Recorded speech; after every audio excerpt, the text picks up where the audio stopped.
తండ్రి గెలిపే లక్ష్యంగా మచిలీపట్నం జనసేన ఎంపీ అభ్యర్థి వల్లభనేని బాలశౌరి కుమారుడు అనుదీప్ కోడూరులో ఎన్నికల ప్రచారం నిర్వహించారు. ఈ మేరకు అవనిగడ్డ నియోజకవర్గ ఎన్డీఏ కూటమి ఎమ్మెల్యే అభ్యర్థి మండలి బుద్ధప్రసాద్ మచిలీపట్నం ఎంపీ అభ్యర్థి వల్లభనేని బాలశౌరి విజయాన్ని ఆకాంక్షిస్తూ షాపుల వద్దలకు వెళ్లి ఓట్లను అభ్యర్థించారు.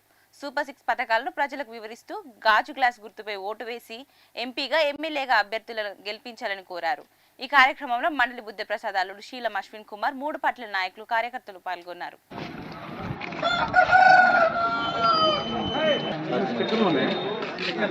అక్కడ దగ్గరలో తెచ్చుకోండి. 6వ నెంబర్ అమ్మ, బ్యాలెట్ లో మన 6వ నెంబర్. ఎక్కడికి వెళ్ళా బస్ పోయి మా సపోజ్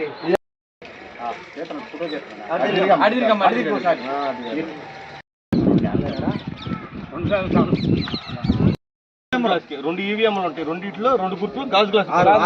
6వ నెంబర్ వస్తుంది రెండిట్ల మీద. ఓకేనా, మర్చిపోవద్దు. సైకిల్ ఉంటాయి.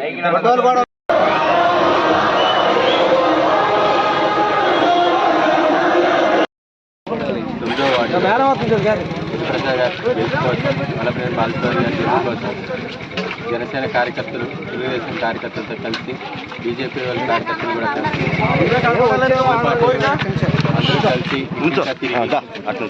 వల్లభనేని బాలశౌరి గారి ఎంపీగా, మండలి బుద్ధప్రసాద్ గారిని ఎమ్మెల్కొండ, రామకృష్ణాపురం చాలా సహాయ సహకారం అందిస్తున్నారు. వాళ్ళిద్దరు గెలుపు కోసం అందరినీ ఓటు అడుగుతూ జరుగుతుంది. అందరూ కూడా మంచి స్పందన వస్తుంది.